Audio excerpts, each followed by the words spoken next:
ஒரு மனுஷன் லைஃப்ல எவ்வளவு பெரிய ஒரு உயரத்துக்கு போனாலும் மனசளவுல சில வலிகள், காயங்கள் அதை மறக்க முடியாது இல்லையா? எல்லார் லைஃப்லயும் அப்படிதான், நமக்கும் அப்படிதான். நிறைய வலிகள், காயங்கள் எல்லாத்தையும் தாண்டி தான் வந்திருக்கிறோம்.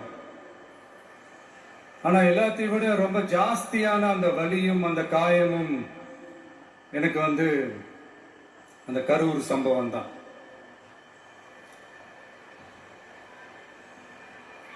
மக்களை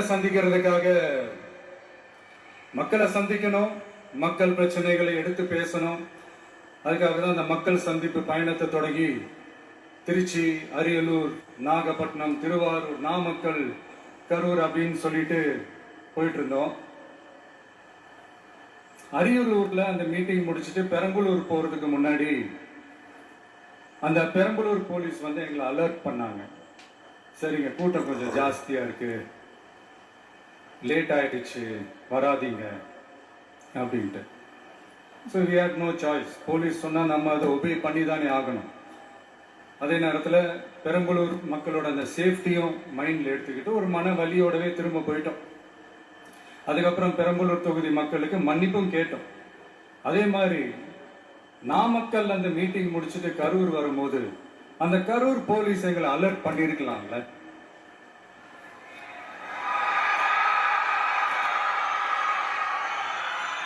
இல்ல சார், இங்க எதிர்பார்த்ததை விட கொஞ்சம் கூட்டம் அதிகமா இருக்கு, கண்ட்ரோல் பண்ண முடியல, வராதீங்க.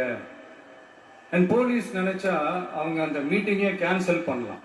ஏதோ தப்பா இருக்கு, ஏதோ தப்பா தோணுது அப்படின்னு நினைச்சிட்டாலே they have all the rights to cancel the meeting. எங்ககிட்ட கேட்கணும்லாம் ஒன்றும் அவசியமே கிடையாது. ஆனா அதையெல்லாம் எதுவுமே செய்யாம அந்த ஹைவேல இருந்து அந்த ஸ்பாட்டுக்கு போலீஸே எங்களை உள்ள கூட்டிட்டு வந்து விட்டு அந்த நாடகம்லாம் இருக்கு பாருங்க.